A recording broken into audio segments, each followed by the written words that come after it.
కృష్ణ అతని స్నేహితులు రాత్రంతా తిరుగుతూనే ఉన్నారు. ఉదయం కావడానికి సమయం దగ్గర పడుతోంది. కానీ ఇంటికి వెళ్ళాలనే ఆలోచన వాళ్లకు అస్సలు లేదు. కృష్ణ, చాలురా. ఇంకా ఎంతసేపు తిరుగుతావు? రాత్రి చాలా అయిపోయింది. ఇంకొద్దిసేపట్లో ఉదయం కూడా అవుతుంది. అరే రాజేంద్ర, ఇప్పుడే వద్దురా. పద, వెళ్ళి పరాటాలు తిందాం. సరే వస్తా, కానీ నా దగ్గర డబ్బులు అయిపోయాయి. ₹1 కూడా లేదు. కానీ మా నాన్న ఎప్పుడు నాకు ఏటీఎం లాగానే ఉంటాడు తెలుసా. నేను చెప్పిన చోట పేమెంట్ చేసేస్తాడు. తెల్లవారుజామున 4 గంటలకు కృష్ణ తన నాన్నకు ఫోన్ చేశాడు. నాన్న, నేను ఒక స్కానర్ పంపుతున్నాను, ప్లీజ్ పేమెంట్ చేయండి. సరే బాబు, నువ్వు ఎప్పటికి వస్తావు? నేను పరాటాలు తిని వస్తాను. మయాంక్ కూడా నాతోనే ఉన్నాడు, మీరు టెన్షన్ పడకండి నాన్న. సరే బాబు, కానీ ఒక విషయం బాగా విను. రేపటి నుంచి నువ్వు షాప్లో కూర్చోవాలి, అర్థమైందా? అబ్బా నాన్న, ఏంటిది? నేను ఆ చిన్న షాప్లో ఎప్పటికీ కూర్చోను అని మీకు ఎన్నిసార్లు చెప్పాను? చూడు బాబు, నేను చెప్పానంటే చెప్పాను, అంతే. అరే నాన్న, ఇప్పుడు ప్రశాంతంగా నిద్రపోండి. షాప్ గురించి రేపు ఆలోచిద్దాం. కృష్ణ ఫోన్ పెట్టేశాడు. పరాటాలు తిన్న తర్వాత ఉదయం 6 గంటలకు ఇంటికి చేరుకున్నాడు. తలుపు తెరిచిన వెంటనే తన గదిలోకి వెళ్ళి దుప్పటి కప్పుకొని పడుకున్నాడు. ఉదయం 9 గంటలయ్యాయి. కృష్ణ, ఓ కృష్ణ, లేవు బాబు. మీ నాన్న షాప్కి వెళ్తున్నారు. నువ్వు కూడా ఆయనతో పాటు వెళ్ళు. ఎంతసేపు పడుకుంటావో? అమ్మా ప్లీజ్, ఇంకొంచెం సేపు. ఇలా ఇంకొంచెం సేపు అంటూనే మధ్యాహ్నం అయిపోతుంది. లేచిరా. ఉండనివ్వు, పడుకోనివ్వు. రాత్రంతా తిరిగాడు కదా, అలిసిపోయి ఉంటాడు. వాడే అలసిపోయాడా? మీరు అలసిపోలేదా? షాప్ మొత్తం ఒంటరిగా చూసుకుంటున్నారు. వాడిని బాధ్యత గలవాడిగా చేయాలని మీరే అంటారు, మళ్ళీ మీరే వాడిని వెనకేసుకొస్తారు. అరే, ఒకరోజు పడుకోనివ్వు, రేపటి నుంచి షాప్లో కూర్చుంటాడు. రేపటి నుంచి ఆ రేపు ఎప్పుడూ రాదు. ఇలా చెబుతూ 5 సంవత్సరాలు అయిపోయాయి. నీ రేపు ఎప్పుడొస్తుందో ఏమో. నీకు అర్థం కావడం లేదు. వాడు యువకుడు. ఈ వయసులో తిరగకపోతే ముసలి వాళ్ళ షాప్లో కూర్చోవాలా? అవునా? అసలు మీరు వాడి తండ్రి కాదు, స్నేహితుడు. అలాగే ఉండండి. ఒకరోజు బాధ్యతలు తలపై పడినప్పుడు అర్థమవుతుంది. నాన్న మౌనంగా ఉండిపోయాడు. కానీ ఆయన చూపు కృష్ణ గది వైపు వెళ్ళింది. ఆయన ముఖంపై ఒక చిన్న చిరునవ్వు మెరిసింది. వెంటనే దాన్ని దాచుకున్నారు. సరే, నేను వెళ్తాను, సాయంత్రం చూద్దాం. సాయంత్రం షాప్లో, నాన్న, ఈ సప్లయర్ రమేష్ అన్నయ్య ముందుగా డబ్బులు చెల్లిస్తేనే సరుకు ఇస్తానంటున్నాడు. ఇంకో వ్యక్తి సురేష్, ఆయన మాత్రం ముందుగా సరుకు తీసుకో, తర్వాత డబ్బులు ఇవ్వచ్చు అంటున్నాడు. కానీ అతని సరుకు కొంచెం ఖరీదైంది. ఎవరితో వ్యాపారం చేయాలో నాకు అర్థం కావడం లేదు. చూడు బాబు, ముందు నువ్వు కూర్చో. నిలబడి ఎందుకు అంతగా ఆలోచిస్తున్నావు? అరే నాన్న, చెప్పండి, ఎవరు సరైన వారు? ముందుగా డబ్బు ఇవ్వడం అంటే నమ్మకం ఇవ్వడం. ఒకసారి నమ్మకం ఇస్తే ఆ వ్యక్తి జీవితాంతం నీతో ఉంటాడు. రమేష్ మనకు 10 సంవత్సరాలుగా తెలుసు. అతను ఎప్పుడూ మోసం చేయలేదు. కానీ నాన్న, ఇందులో రిస్క్ కూడా ఉంది కదా. రిస్క్ అనేది ప్రతి చోట ఉంటుంది. షాపు ప్రారంభించడం కూడా రిస్కే. నువ్వు పుట్టడం కూడా రిస్కే కాదా? నాన్న, సీరియస్గా మాట్లాడండి. విను, సురేష్ కొత్తవాడు. అతని సరుకు ఖరీదైనది. అతనితో మంచి సంబంధం ఏర్పడడానికి సమయం పడుతుంది. కానీ రమేష్తో మనకి ఇప్పటికే మంచి సంబంధం ఉంది. దాన్ని ఇంకా బలపరచు, అర్థమైందా? అవును నాన్న, నేను ఇలా ఆలోచించలేదు. అందుకే నేను నీ తండ్రిని, గూగుల్ని కాదు. నాన్న, మీరు లేకపోతే నేను ఏం చేసేవాడినో నాకు తెలియదు. నాన్న అతని వీపుపై మెల్లగా తట్టాడు. ఏమీ మాట్లాడలేదు, కేవలం చిరునవ్వు చిందించాడు. ఆయన కళ్ళలో తండ్రికి మాత్రమే ఉండే ప్రేమ కనిపించింది. ఒక సాయంత్రం కృష్ణ తన స్నేహితులతో కలిసి మాల్ నుండి బయటకు వస్తున్నాడు. అరే కృష్ణ, కృష్ణ ఏమైంది? అరే యార్, కాలికి ఏదో అయింది. అతని కాలు చూసిన వెంటనే మయాంక్ భయపడ్డాడు. కాలు వాచిపోయింది. ఇంటికి ఫోన్ చేయి. వద్దురా, నాన్న షాప్లో ఉంటాడు, ఉండనివ్వు. అరే కృష్ణ, సీరియస్గా చెబుతున్నా, ఫోన్ చెయ్యి. కృష్ణ కొంచెం సంకోచంతో ఫోన్ చేశాడు. నాన్న, మాల్ దగ్గర పడిపోయాను, కాలికి చాలా నొప్పిగా ఉంది. అక్కడే ఉండు, ఇప్పుడే వస్తాను. నాన్న ఒక్క క్షణం కూడా ఆలస్యం చేయలేదు. షాప్ షట్టర్ను సగం మూసి తాళం వేసిన వెంటనే బయలుదేరాడు. షాప్ గురించి కూడా ఆలోచించలేదు. 15 నిమిషాల్లో అక్కడికి చేరుకున్నాడు. నాన్న మీరు షాప్ అరే షాప్ తర్వాత ముందు నువ్వు అంకుల్ మీరు వచ్చారు థ్యాంక్ యూ. నాన్న కృష్ణను డాక్టర్ దగ్గరికి తీసుకెళ్లాడు. లిగమెంట్కు గాయమైంది. డాక్టర్ ఫిజియోథెరపీ చేయించుకోవాలని చెప్పాడు. కొన్ని రోజులకి కాలి గాయం తగ్గిపోయింది. నాన్న షాప్ మూసేసి వచ్చారు నష్టమవుతుంది కదా. అవ్వ నువ్వు కానీ నాన్న కృష్ణ షాప్ మళ్ళీ తెరుచుకుంటుంది కానీ నువ్వు మళ్ళీ దొరకవు చాలిక. కృష్ణ కళ్ళల్లో నీళ్లు నిండాయి. తాను వెళ్ళడానికి సిగ్గుపడిన ఆ షాపును వదిలేసి తన కోసం నాన్న వచ్చాడు. ఆయన చేయి భారంగా కాదు బలంగా అనిపించింది. కానీ ఆ ప్రేమ విలువ అప్పటికీ కృష్ణకు పూర్తిగా అర్థం కాలేదు. రాత్రి 8 గంటలయ్యాయి. నాన్న రేపు మయాంక్ పుట్టినరోజు అందరూ ఫామ్ హౌస్కి వెళ్తున్నారు. మరి నేను కూడా వెళ్ళాలి అనుకుంటున్నాను. సరే బాబు వెళ్ళిరా. కొంచెం డబ్బు కావాలి. ఎంత కావాలి? 5,000 రూపాయలు. నాన్న ఏమీ మాట్లాడకుండా లేచి అల్మారాను తెరిచి డబ్బులు తీసి కృష్ణ చేతిలో పెట్టాడు. వెళ్ళు బాబు. కృష్ణ సంతోషంగా అక్కడి నుంచి వెళ్ళిపోయాడు. అప్పుడే వంటగది నుంచి అమ్మ బయటకు వచ్చింది. ఆమె ముఖంలో కోపం స్పష్టంగా కనిపించింది. ఇది ఏమిటి? ఈ 5,000 రూపాయలు ఇచ్చేశారా? అది ఏమీ అడగకుండా. మరి ఏం అడగాలి? ఇంత డబ్బు ఎందుకు ఇస్తున్నారో అడగాలి. ప్రతిసారి ఇలాగే డబ్బు ఇస్తూనే ఉంటారు. ఎప్పుడూ వాడికి ఏది చెప్పరు. ఇలా వాడిని చెడగొడుతున్నారు. అరే ఇంకా చిన్నవాడే కదా. చిన్నవాడా? 22 సంవత్సరాల చిన్నవాడా? అతని స్నేహితులను చూసారా? వాళ్ళు మాల్స్ ఫామ్ హౌస్ అని తిరుగుతున్నారు. ఇవన్నీ మన స్థాయికి సరిపోతాయా? నాన్న కొద్దిసేపు మౌనంగా ఉండి మెల్లగా మాట్లాడడం ప్రారంభించాడు. విను, నేను అతని వయసులో ఉన్నప్పుడు నా దగ్గర ఏమీ ఉండేది కాదు. నా స్నేహితులు బయటకు వెళ్ళినప్పుడు నేను డబ్బులు లేవని సాకులు చెప్పేవాడిని. ఆ అవమానం, ఆ బాధ ఇప్పటికీ నాకు గుర్తుంది. అందుకే ఇప్పుడు మీరు అతన్ని చెడగొడుతున్నారా? నేను వాడిని చెడగొట్టడం లేదు. నేను పొందలేకపోయిన వాటిని వాడికి ఇస్తున్నాను. నేను వాడి తండ్రిని. వాడు తన స్నేహితుల ముందు తలెత్తుకుని నడవాలి, తల వంచుకుని కాదు. మరి రేపు డబ్బులు లేకపోతే ఏం చేస్తారు? అది తర్వాత చూద్దాం. కానీ ఈరోజు వాడి ముఖంలో ఉన్న ఆనందం ఈ షాపు కంటే నాకు విలువైనది. మరి రియా సంగతి? అది కూడా ఇంట్లోనే ఉంది కదా. దాని గురించి ఎప్పుడైనా ఆలోచించారా? అరే రియా నా కూతురు, దాన్ని నేను ఎందుకు మర్చిపోతాను?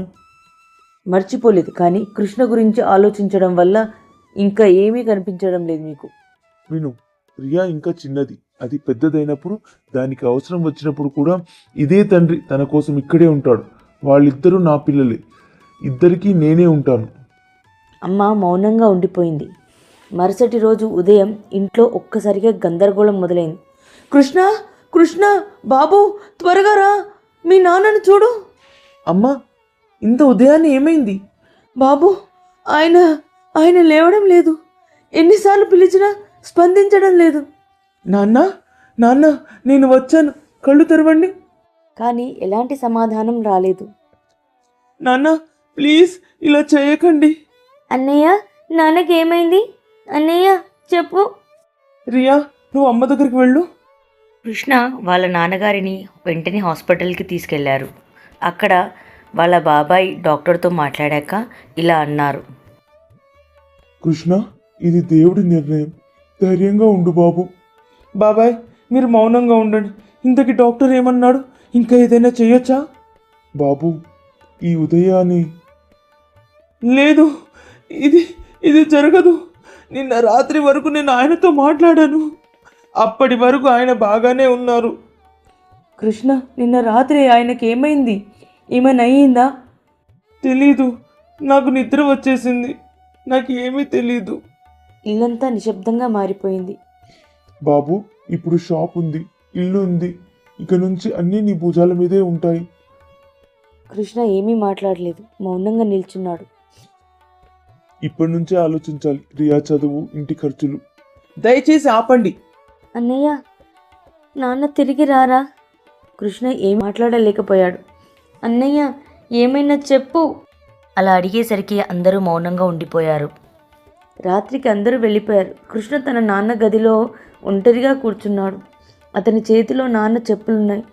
నాన్న, నేనెప్పుడు షాప్కి రావడానికి సిగ్గుపడేవాడిని. నన్ను క్షమించండి. నా స్నేహితుల ముందు మిమ్మల్ని గర్వంగా పరిచయం చేయలేదు. నన్ను క్షమించండి. నేను చేయాల్సిన చాలా పనులు చేయలేదు. ఇప్పుడు మీరు నా దగ్గర లేరు. కృష్ణ కళ్ళల్లో నీళ్లు నిండిపోయాయి. ఒక్కసారిగా తిరిగి రండి నాన్న. ఒక్కసారి నేను షాప్లో కూర్చుంటాను, మాటిస్తున్నాను. ఒక్కసారి తిరిగి రండి నాన్న. అన్నయ్య, నాన్న ఎక్కడున్నారు? ఉదయం నుంచి కనిపించడం లేదు. నాకు నాన్న కావాలి. ప్రతిరోజు నాన్న నన్ను లేపేవారు. ఈరోజు ఎందుకు లేపలేదు? ఆయనకేమైంది? నిజం చెప్పన్నయ్య. నాన్న ఎక్కడికి వెళ్ళారు? ఆయన ఇక రారా? కృష్ణ ఏమీ మాట్లాడలేకపోయాడు. అతను మోకాళ్లపై కూర్చొని రియాను గట్టిగా కౌగలించుకున్నాడు. అన్నయ్య, నాకు నాన్న కావాలి. నాన్న కావాలి. ఆయన ఎక్కడికి వెళ్ళాను? ప్లీజ్ చెప్పు. రియా, ఏడవకు. అన్నయ్య, నాన్న తిరిగి వస్తారా? చెప్పు. రియా, ఏడవకమ్మా. నాన్న ఎక్కడికి వెళ్ళలేదు. ఇక్కడే మనతోటే ఉన్నాడు. మన కళ్ళకు కనిపించకపోయినా ఆయన మనల్ని చూస్తూ ఉంటాడు. నువ్వు ఏడ్చావనుకో, ఆయన కూడా బాధపడతాడు. ఏడవకమ్మా. మన ఇద్దరము మన అమ్మకి ధైర్యంగా ఉండాలి. అమ్మ తలుపు దగ్గర నిలబడి ఉంది. ఆమె కళ్ళలో వెలుగు లేదు. ఆమె ఏడవడం లేదు, మాట్లాడడం లేదు. తన ఇద్దరు పిల్లలనే చూస్తూ నిలబడిపోయింది. వదిన గారు, ఒక విషయం చెప్పనా? తప్పుగా అనుకోకండి. అవును, చెప్పండి. ఆ కృష్ణ ఉన్నాడుగా, అతను బాధ్యత గల అబ్బాయి కాదు. రాత్రిళ్ళు తిరుగుతుండేవాడు. షాపులో కూడా ఎప్పుడూ కూర్చోలేదు. మీరు స్వయంగా షాప్ చూసుకోండి. అంతా అతనిపై వదిలేయకండి. వాడు నా కొడుకు. కొడుకు అయితే ఏమైంది? అందరూ ఒకేలా ఉండరు. మీ వయసు ఇంకా ఏమీ కాలేదు. మీరు చూసుకోగలరు. వదినా, నేను అదే చెబుతున్నాను. కృష్ణ వల్ల ఇవన్నీ కావు. షాప్ నాకు ఇచ్చేయండి, నేను నడిపిస్తాను. ప్రతి నెల మీకు డబ్బు పంపిస్తాను. కృష్ణ తలుపు దగ్గర నిలబడి వాళ్ళు మాట్లాడిన ప్రతి మాట విన్నాడు. అరే కృష్ణ, నేను వదినకు అర్థమయ్యేలా చెబుతున్నాను అంతే. నేను అన్నీ విన్నాను ఆంటీ. మీరు చెప్పిన మాటలు కూడా విన్నాను. బాబు, నా ఉద్దేశం అది కాదు. ఆగండి ఆంటీ, నా మాటలు పూర్తిగా వినండి. అవును, నేను బాధ్యత లేని వాడిని, తిరిగేవాడిని. షాప్లో కూర్చోలేదు. ఎందుకంటే నా తండ్రి నీడ నా మీద ఉండేది. ఆయన ప్రేమలో పెరిగాను. నేను తప్పు చేశాను, అది ఒప్పుకుంటాను. మరి ఇప్పుడు? కానీ బాబాయ్, ఇప్పుడు ఆ నీడ లేదు. ఇప్పుడు ఈ ఇంట్లో నేనే ఉన్నాను. వీరు నా అమ్మ, ఇది నా చెల్లెలు. వీరి బాధ్యత నాదే. నేనే చూసుకుంటాను, మీరు కాదు, ఇంకెవ్వరూ కాదు. కానీ నీకు షాప్ గురించి ఏం తెలుసు? బాబాయ్, నాన్న నాకు ఒక మాట చెప్పారు. ఒకసారి నమ్మకం ఇస్తే ఆ మనిషి జీవితాంతం నీతోనే ఉంటాడు. ఇప్పుడు నన్ను కూడా ఒకసారి నమ్మండి. సుమిత్ర ఆంటీ మౌనంగా ఉండిపోయింది. బాబాయ్ కూడా ఏమీ మాట్లాడలేదు. అమ్మ కృష్ణ వైపు చూసింది. అమ్మ, లోపలికి వెళ్ళు, టీ తయారు చెయ్యు. ఈరోజు నేను షాప్ లెక్కలు చూడాలి. అమ్మ కళ్ళలో నీళ్లు నిండాయి. కానీ 3 వారాల తర్వాత మొదటిసారిగా ఆమె ముఖంపై చిన్న చిరునవ్వు కనిపించింది. ఉదయం 8 గంటలయ్యాయి. కృష్ణ గది నుంచి బయటకు వచ్చాడు. అతను సాధారణ బట్టలు, కాళ్లకు చెప్పులు వేసుకుని జుట్టు సరిగ్గా దువ్వుకున్నాడు. అమ్మ వంటగది నుంచి బయటకు వచ్చి కృష్ణను చూసింది. ఆమె అలాగే చూస్తూ ఉండిపోయింది. అమ్మా, టిఫిన్ సిద్ధంగా ఉంటే ఇవ్వు. షాప్ సమయానికి తెరవాలి. అమ్మ ఏమీ మాట్లాడలేదు. ఆమె కళ్ళలో నీళ్లు తిరిగాయి. అరే, ఇతనేనా కృష్ణ? నా కృష్ణేనా? బాబు, నిన్నటి వరకు జీన్స్ టీషర్ట్ వేసుకొని తిరిగేవాడివి, ఈరోజు ఇలా. అత్తయ్య, అదంతా పక్కన పెట్టండి, నేను వెళ్తున్నాను. వదినా, చూస్తున్నావా? ఈరోజు అతను తన నాన్నలాగే కనిపిస్తున్నాడు. అన్నయ్య కూడా ఇలాగే షాప్కి వెళ్ళేవాడు కదా. అమ్మ చేతులు ఒక్కసారిగా ఆగిపోయాయి. ఆగు బాబు, టిఫిన్ తీసుకెళ్ళు. వద్దమ్మా. కృష్ణ, టిఫిన్ తీసుకెళ్ళు. మీ నాన్న కూడా ఎప్పుడూ తినకుండా వెళ్ళేవాడు కాదు. కృష్ణ అక్కడే ఆగిపోయాడు. టిఫిన్ తీసుకొని నిశ్శబ్దంగా ఇంటి నుంచి బయటకు వెళ్ళిపోయాడు. వదినా, నీ కొడుకు పెద్దవాడయ్యాడు. అమ్మ మాత్రం తలుపు వైపు చూస్తూ నిలబడి ఉంది. మధ్యాహ్న సమయం. కృష్ణ షాప్లో కూర్చొని లెక్కలు చూస్తున్నాడు. అరే, ఇదేమిట్రా? కృష్ణ, ఇక్కడికి రా. అరే మయాంక్, రా కూర్చో.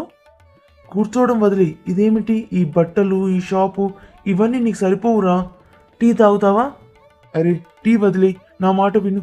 మా నాన్న ఫ్రెండ్ ఒక పెద్ద కంపెనీలో ఉన్నాడు. నీకు మంచి ఉద్యోగం ఇప్పించగలడు.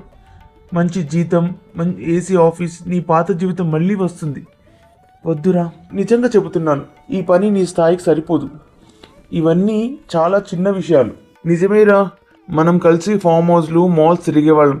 ఇప్పుడు నువ్వు ఈ చిన్న షాప్లో కూర్చున్నావు. ఇది నీకు అస్సలు సూట్ కావడం లేదు. కృష్ణ తన చేతిలో ఉన్న పని ఆపేశాడు. లెక్కల పుస్తకాన్ని మూసి నేరుగా వాళ్ళ వైపు చూశాడు. మయాంక్, సమీర్, జాగ్రత్తగా వినండి. ఈ షాప్ మీకు చిన్నదిగా కనిపించవచ్చు. నాకు కూడా ఒకప్పుడు అలాగే అనిపించేది. ఈ షాప్ అంటే నాకు సిగ్గుగా ఉండేది, మా నాన్న గురించి కూడా. కానీ ఇదే షాప్ నాకు జీన్స్ కొనిచ్చింది. ఇదే షాప్ నా ఫామ్ హౌస్ ఖర్చు భరించింది. ఇదే షాప్ నా ఫిజియోథెరపీ ఖర్చులు చూసింది. ఇప్పుడు మీరు దీన్ని చిన్నది అంటున్నారా? అరే, మేము నీ మంచిగా చెబుతున్నాం. ఇది మా నాన్న పని. దీనికంటే మంచి పని నాకు ఇంకేది ఉండదు. అర్థమైందా? వాళ్ళిద్దరూ మౌనంగా ఉండిపోయారు. రాత్రి 10 గంటలయ్యాయి. షాప్ మూసే సమయం దాటిపోయింది. అయినా కృష్ణ లెక్కలు చూసుకుంటూనే ఉన్నాడు. కృష్ణబాబు, ఇప్పుడు షాప్ మూసేయి, చాలా రాత్రి అయింది. ఇంకో 10 నిమిషాలు అన్నయ్య. మీ నాన్న కూడా ఇలాగే చేసేవాడు. రాత్రి వరకు షాప్లోనే ఉండేవాడు. కృష్ణ ఒక్కసారిగా ఆగిపోయాడు. అవునన్నయ్య, ఆయన దగ్గర నుంచే నేర్చుకున్నాను. ఒక సాయంత్రం షాప్ మూసి కృష్ణ ఇంటికి వెళ్తున్నాడు. దారిలో ఒక తండ్రి తన కొడుకుని భుజాలపై కూర్చోబెట్టుకుని తీసుకెళ్తున్నాడు. ఆ చిన్నపిల్లాడు నవ్వుతూ తన నాన్నతో మాట్లాడుతున్నాడు. అది చూసి కృష్ణ అడుగులు ఆగిపోయాయి. నాన్న, మీరెక్కడున్నారు అని చాలా బాధపడ్డాడు. ఒకరోజు షాప్లో సప్లయర్తో గొడవ జరిగింది. కృష్ణకు ఏం చేయాలో అర్థం కాలేదు. అతను ఫోన్ తీసుకొని నాన్న నెంబర్ వెతకడం ప్రారంభించాడు. నాన్నే కనుక ఇప్పుడు ఉండుంటే ఈ సిచ్యువేషన్ని ఎలా హ్యాండిల్ చేయాలో ఆయన నాకు నేర్పేవారు. నాన్న, నువ్వు ఎక్కడున్నావు నాన్న? నువ్వు నాకు చాలా గుర్తొస్తున్నావు. రమేష్ అన్నయ్య, మా నాన్న ఒక మాట అనేవాడు, ఒక్కసారి నమ్మకం ఇస్తే ఆ మనిషి జీవితాంతం నీతోనే ఉంటాడు అని. మరి మీరు కూడా... ఈ మాటతోటి వాళ్ళందరూ మౌనంగా వెళ్ళిపోయారు. ఒక రాత్రి మయాంక్ నుంచి ఫోన్ వచ్చింది. కృష్ణ, నీతో ఒక మాట చెప్పాలిరా. నేను ఒక అమ్మాయిని ప్రేమిస్తున్నాను. తను నాకు బాగా నచ్చింది. కానీ ఏం చేయాలి, ఎలా చెప్పాలో అర్థం కావట్లేదురా. కృష్ణ చిరునవ్వు నవ్వాడు. కానీ వెంటనే మౌనంగా మారిపోయాడు. ఏమైందిరా? ఏమీ లేదురా, వెళ్ళి ఆమెకు చెప్పేయి. ఫోన్ పెట్టిన తర్వాత కృష్ణ ఒంటరిగా కూర్చొని ఆలోచించడం మొదలుపెట్టాడు. నాన్న, నాకు కూడా ఒక అమ్మాయి నచ్చిందని మీతో ఎన్నోసార్లు చెప్పడానికి ప్రయత్నించాను, కానీ నేను చెప్పలేకపోయాను. మీరు నాతోటి చాలాసార్లు సరదాగానే ఉన్నారు, కానీ ధైర్యం చేయలేకపోయాను. తీరా ఇప్పుడు చెబుదామనేసరికి మీరు నా కళ్ళెదుట లేరు. I miss you so much నాన్న, I miss you so much. ఆ రాత్రి కృష్ణ మేడపై ఒంటరిగా కూర్చున్నాడు. ఆకాశంలో నక్షత్రాలు మెరుస్తున్నాయి. చుట్టూ నిశ్శబ్దం అలుముకుంది. నాన్న, ఒక్క విషయం చెప్పనా? నాకు భయంగా ఉంది. ఇల్లు, షాప్, రియా చదువు, అమ్మ అన్నీ ఒక్కసారిగా నా భుజాలపై పడిపోయాయి. కొన్నిసార్లు ఏం చేయాలో అర్థం కావడం లేదు. మీరు ఉంటే ఇలా చెప్పేవారు. అరే, భయపడకు, నీ నాన్న నీతోనే ఉన్నాడు. నాన్న, మీరు ఎక్కడున్నారు? ఒక్కసారి మాట్లాడండి నాన్న. ఆకాశంలో నక్షత్రాలు మెరుస్తున్నాయి. చుట్టూ నిశ్శబ్దం అలుముకుంది. అతను కళ్ళు తెరిచి చూసేసరికి అక్కడ వాళ్ళ నాన్న ఉండడు. మరుసటి రోజు, బాబు, నీతో ఒక విషయం మాట్లాడాలి. ఆ షాప్లో సగం నా పేరు మీదే ఉంది. ఎప్పుడు చెప్పారు బాబాయ్? అరే బాబు, మీ నాన్న మా అన్నయ్య, మా ఇద్దరి మధ్య ఈ విషయం గురించి మాట్లాడుకున్నాం. ఎలాంటి పత్రాలు లేవు, కానీ ఆయన మాట ఇచ్చారు. బాబాయ్, ఆ పత్రాలు తీసుకురండి. మాటలతో పని జరగదు. అరే, ఇదేంటి? మీ నాన్న వెళ్ళిపోయిన వెంటనే... చాలు బాబాయ్, ఇక ఇప్పుడు ఇక్కడి నుంచి వెళ్ళిపోండి. కృష్ణబాబు, మీ నాన్న నాకు కొంత డబ్బు ఇవ్వాల్సి ఉంది. ఇప్పుడు నువ్వు ఆ డబ్బు ఇవ్వాలి. రమేష్ అన్నయ్య, నాన్న ఈ విషయం గురించి నాకు ఎప్పుడు చెప్పలేదు. అరే బాబు, ఆయన ఇక లేరు. నా డబ్బు నాకు కావాలి. సరే, కానీ ముందు నాకు లెక్కలు చూపించండి. లెక్కలా? ఏ లెక్కలు? మీరు చాలా సంవత్సరాలుగా మాతో ఉన్నారు కదా, లెక్కలు తప్పకుండా ఉంటాయి. రమేష్ అక్కడి నుంచి వెళ్ళిపోయాడు. ఇంటి పత్రాలు చూసుకో, వాటిలో కొంత రుణం ఉంది. బ్యాంక్ వాళ్ళు వస్తారు. ఎంత రుణం ఉంది అత్తయ్య? దాదాపు 2 లక్షల రూపాయలు. ఈ విషయం మీకు ముందే తెలుసా? అరే బాబు, ఇప్పుడే చెప్పాను కదా. అత్తయ్య, షాప్ తీసుకోవడానికి వచ్చినప్పుడు ఈ రుణం గుర్తుకు రాలేదా? అత్తయ్య మౌనంగా ఉండిపోయారు. రాత్రి కృష్ణ తన అమ్మ పక్కన కూర్చున్నాడు. అమ్మా, ఇప్పుడు అందరూ బయటకు వచ్చారు.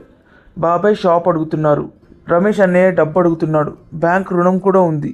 నాన్న వెళ్ళిపోయిన వెంటనే ఇవన్నీ మొదలయ్యాయి. బాబు, ఇదే ప్రపంచం. మీ నాన్న అందరినీ తన వాళ్ళుగా భావించేవారు. అందుకే నాకు భయం ఉండేది. మీ నాన్న అందరికీ మంచి చేశారు, కానీ అందరూ ఆయనకు మంచి చేయాలని అనుకోలేదు. అమ్మా, ఇప్పుడు ఏమవుతుంది? మీ నాన్న నీకు నేర్పినట్టే చెయ్యి. ధైర్యంగా ఉంటే అన్నీ బాగానే అవుతాయి. కృష్ణ గోడ కానుకొని కళ్ళను మూసుకున్నాడు. నాన్న, మీరు నా జీవితాన్ని చాలా సులభంగా మార్చేశారు. కానీ ఇప్పుడు అర్థమవుతోంది, అది అసలు సులభం కాదు. మీరు ఉన్నందుకే అది సులభంగా అనిపించింది. కృష్ణ పగలు రాత్రి కష్టపడి పని చేస్తూ నెమ్మదిగా విజయాన్ని సాధించాడు. 3 సంవత్సరాల తర్వాత కృష్ణ అండ్ సన్స్ 3వ షాప్ ప్రారంభోత్సవం సందర్భంగా, వదిన గారు, మీ కొడుకు ఎంత గొప్పవాడో చూడండి, అన్నీ ఎంత పెద్దగా చేశాడో. ఇవన్నీ అతని నాన్న వల్లే సాధ్యమయ్యాయి. ఆయన ఎంత బాగా పెంచారో ఇప్పుడు అర్థమవుతోంది కదా. ఒకప్పుడు మీరు కృష్ణని అతని నాన్నే పాడు చేశారని చెప్పారుగా. అయ్యో వదిన గారు, నేను అలా... కృష్ణబాబు, మీ నాన్న చాలా దూరదృష్టి గల వ్యక్తి.